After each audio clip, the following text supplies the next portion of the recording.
ಬೆಂಗಳೂರಿನ ಭೀಮಾ ಸಂಘಟನೆಗಳ ಮಹಾ ಒಕ್ಕೂಟದ ವತಿಯಿಂದ ಸಂವಿಧಾನ ಶಿಲ್ಪಿ ಬಾಬಾ ಸಾಹೇಬ್ ಡಾ ಬಿಆರ್ ಅಂಬೇಡ್ಕರ್ ಅವರ 134ನೇ ಜಯಂತ್ಯೋತ್ಸವ ಹಾಗೂ ಭೀಮಾ ಸಂಘಟನೆಗಳ ಮಹಾ ಒಕ್ಕೂಟದ ಪ್ರಥಮ ವಾರ್ಷಿಕೋತ್ಸವ ಸಮಾರಂಭವನ್ನು ಅದ್ದೂರಿಯಾಗಿ ಮತ್ತು ಅರ್ಥಪೂರ್ಣವಾಗಿ ಬೆಂಗಳೂರು ನಗರದ ಪುರಭವನದಲ್ಲಿ ಆಚರಿಸಲಾಯಿತು. ಇನ್ನು ನಡೆದ ಕಾರ್ಯಕ್ರಮದ ಬಗ್ಗೆ ಒಕ್ಕೂಟದ ಪದಾಧಿಕಾರಿಗಳು ಮುಖಂಡರು ಮಾತನಾಡಿ ಸಮಾವೇಶದ ಬಗ್ಗೆ ವಿವರಿಸಿದರು. ಇವತ್ತು ನಾವು ನಮ್ಮ ಭೀಮಾ ಸಂಘಟನೆಗಳ ಒಕ್ಕೂಟ ಪ್ರಾರಂಭವಾಗಿ ಮೇ 25ಕ್ಕೆ 1 ವರ್ಷ ಆಯ್ತು. ನಮ್ಮ ಸಾಧನೆ ಏನು ಅಥವಾ ಇದೇ ಸಂದರ್ಭದಲ್ಲಿ ನಾವು ಬಾಬಾ ಸಾಹೇಬರ 134ನೇ ಜನ್ಮ ದಿನಾಚರಣೆ ಮಾಡಬೇಕಾಗಿತ್ತು. ಆ ನಿಟ್ಟಲ್ಲಿ ಇವತ್ತು ಈ ಕಾರ್ಯಕ್ರಮ ರೂಪಿಸ್ತೇವೆ. ಇಲ್ಲಿ ಮೂಲತಃ ಉದ್ದೇಶ ನಮ್ದಿಷ್ಟೇ. ಇವತ್ತು ಬಡವರ ಕೆಲಸಗಳು ಏನೂ ಕೂಡ ಆಗ್ತಾ ಇಲ್ಲ ಅಂದ್ರೆ ನಾವೊಂದು ಒಕ್ಕೂಟ ಕಟ್ಕೊಂಡು ದಿನ ಬೆಳಗಾದ್ರೆ ಲೆಕ್ಕ ಎತ್ಕೊಂಡು ದುಡ್ಡುಗಳು ವಸೂಲಿಗೆಲ್ಲ ಒಕ್ಕೂಟ ಮಾಡಿರೋದು. ನಾವು ಬಾಬಾ ಸಾಹೇಬರನ್ನ ಬೀದಿಯಲ್ಲಿ ಮಾರಾಟ ಕೊಟ್ಟಿಲ್ಲ. ನಾವೇನಾದ್ರೂ ಸಾಧನೆ ಮಾಡ್ಬೇಕು. ಈ ಸಮಾಜದಲ್ಲಿ ಹುಟ್ಟಿದ್ದೇವೆ, ಶೋಷಣೆ ಅನುಭವಿಸಿದ್ದೇವೆ.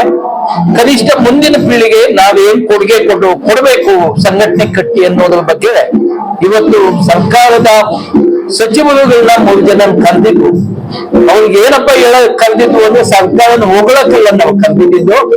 ಸ್ವಾಮಿ, ಬಿಜೆಪಿಯ ಮತ್ತೊಂದು ಮುಖನೇ ಕಾಂಗ್ರೆಸ್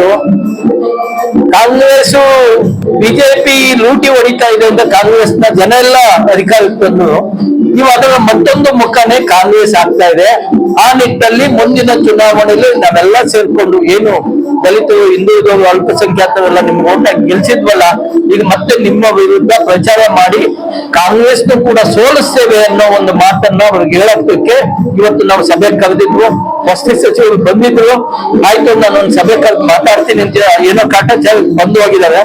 ಸೊ ನಮ್ಮದು ಏನಪ್ಪಾ ಅಂತಂದ್ರೆ, ನಮ್ಮ ಬಡವರ ಎಲ್ಲ ಸಮಸ್ಯೆಗಳನ್ನ ಕೈಗೆತ್ಕೊಂಡು ಫ್ರೀಡಂ ಪಾರ್ಕ್ ಅಲ್ಲಿ ಒಂದು 10 ಅಥವಾ 15 ದಿನಗಳ ಕಾಲ ಒಂದು ಹೋರಾಟನ ರೂಪಿಸಬೇಕು ಅನ್ನೋ ಕಾರ್ಯಕ್ರಮ ಈಗಾಗಲೇ ನಾವು ಕಳೆದ ನವೆಂಬರ್ ತಿಂಗಳು 26ನೇ ತಾರೀಕು ಒಂದು ಹೋರಾಟ ಮಾಡಿದ್ವು.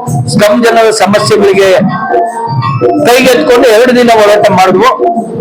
ಸೊ ಅದೊಂದು ಸಭೆನೂ ಆಯ್ತು ಮಿನಿಸ್ಟರ್ ಜೊತೆ. ಆದ್ರೆ ಕೆಲಸ ಯಾವುದು ಕೂಡ ಸಕ್ಸಸ್ಗಳು ಆಗ್ತಾ ಇಲ್ಲ. ಇವತ್ತು ದುಡ್ಡಿರೋರ ಕೆಲಸ ಆಗ್ತಾ ಇದೆ, ಬಡವರದ್ದು ಏನೇ ಕೆಲಸ ಇದ್ರೂ ಕೂಡ ಚಪ್ಪಲಿ ಸಮಿತಾ ಇದೆ, ಕೆಲಸಗಳು ಆಗ್ತಾ ಇಲ್ಲ. ಅದಕ್ಕೆ ಒಂದು ಸರ್ಕಾರಕ್ಕೆ ಎಚ್ಚರಿಕೆ ಕೊಡಬೇಕು ಅನ್ನೋ ನಿಟ್ಟಿನಲ್ಲಿ ಇವತ್ತಿನ ಕಾರ್ಯಕ್ರಮ ರೂಪಿಸಿದ್ದು ಮಾಡ್ತಾ ಇರೋದು ಕೂಡ. ಇವತ್ತು ಅಂತಿಮವಾಗಿ ನಾವು ಮುಂದಿನ ಹೋರಾಟದ ರೂಪುರೇಷೆನ ಏನ್ ಮಾಡ್ಬೇಕು ಅನ್ನೋದನ್ನ ಫಿಕ್ಸ್ ಮಾಡಕ್ಕೆ ಇವತ್ತಿಲ್ಲಿ ಜಯಂತಿಯನ್ನ ಮಾಡ್ತಾ ಇದೀವಿ. ಆ ನಿಟ್ಟಿನಲ್ಲಿ ಸರ್ಕಾರ ಎಚ್ಚೆತ್ಕೊಳ್ಳಲ್ಲ, ಅದು ನಮ್ಗೆ ಕನ್ಫರ್ಮ್ ಆಗಿದೆ. ನಾವು ಹೋರಾಟದ ರೂಪುರೇಷೆಗಳನ್ನ ಏನ್ ಮಾಡ್ಬೇಕು ಅನ್ನೋದನ್ನ ಇವತ್ತು ತೀರ್ಮಾನ ಮಾಡಿ ಮುಂದಿನ ಸರ್ಕಾರದ ವಿರುದ್ಧ ನಮ್ಮ ಧೋರಣೆ, ಸಂಘಟನೆಗಳು ಯಾವ ರೀತಿ ಇರಬೇಕು ಅನ್ನೋದನ್ನ ನಾವು ಫಿಕ್ಸ್ ಮಾಡಕ್ಕೆ ಇವತ್ತು ಬಂದಿರೋದು ಕೂಡ.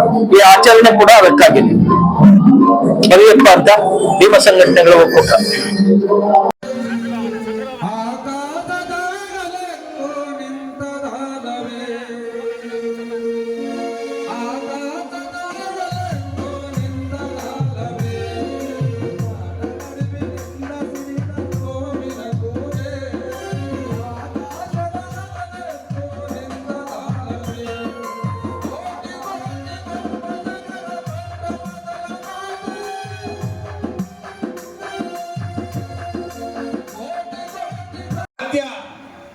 ಇಷ್ಟೊತ್ತು ಆಯ್ತು.